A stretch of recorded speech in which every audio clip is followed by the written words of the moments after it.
রেখেছেন বা এই পুরো এলাকাটাই ঘিরে রেখেছেন। আমরা সেই সাধারণ শিক্ষার্থীদের সাথে কথা বলতে চাই। শুরুর গল্পটা আসলে কি, মানে কোন তথ্যের ভিত্তিতে আসলে তারা বাড়িটি ঘিরে রেখেছেন। আমরা এখানে উপস্থিত অনেক শত শত শিক্ষার্থী আসলে আছে। আমরা সেখান থেকে একজন শিক্ষার্থীর সাথে কথা বলবো। আসলে ঘটনাটা যদি বলতেন। ঘটনা হচ্ছে, রাতের বেলা আমরা ডাকাতের উদ্দেশ্যে এলাকা পাহারা দিই। তো সেই মোমেন্টে ফেসবুকের মাধ্যমে ছড়ানো হয়েছে যে আসাদুজ্জামান খান কামাল এ বাসায় আশ্রয় আছেন। তো সেই ভিত্তিতে করে এলাকাবাসী যারা ছাত্ররা আছে, এলাকাবাসী সবাই আছে, এই বাসায় ঘেরাও করে, চারপাশ থেকে ঘেরাও করে তিনি এ বাসায় আসেন। তারপর আমরা এ বাসার ভিতরে কাউকে ঢুকতে দিইনি, এলাকাবাসী কাউকে ঢুকতে দিইনি।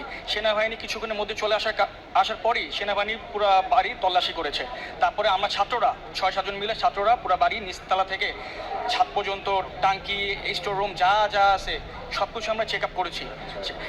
পিছনে গেট থেকে শুরু করে চারপাশে আমরা চেক করছি, কোনোভাবে পাওয়া যায়নি। আমরা এই বাসাটা পুরোপুরি কনফার্ম হতে পারি এই বাসায় আপাতত এখন কিছু না, মানে কামাল সাহেব নাই।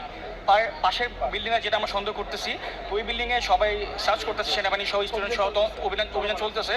তো ওই বাসায় দেখা যাক কি পরিণত হয়।